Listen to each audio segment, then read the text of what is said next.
Baspa supremo Mayawati ने India गठबंधन में शामिल होने के संकेत दिए हैं।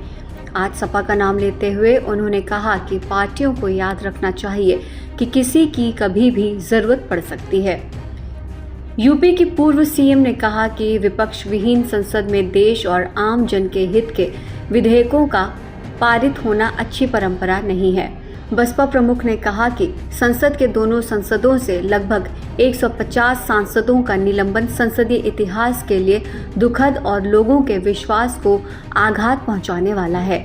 आगे मायावती ने समाजवादी पार्टी को सुना भी दिया।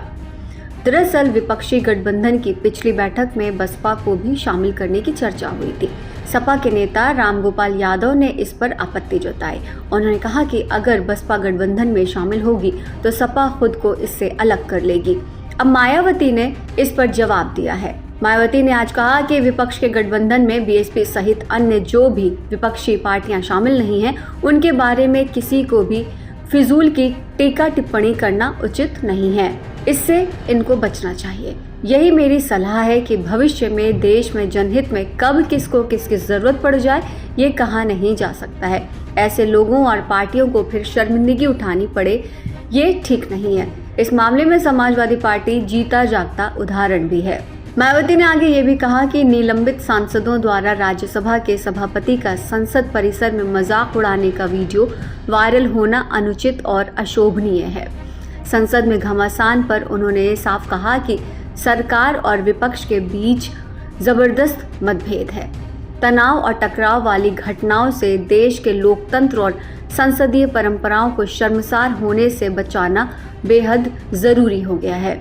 वहीं मायावती ये भी कहती हैं कि विश्व के सबसे बड़े लोकतंत्र में संसदीय परंपराओं को बचाने की जिम्मेदारी किसी एक की नहीं है बल्कि सभी की होती है।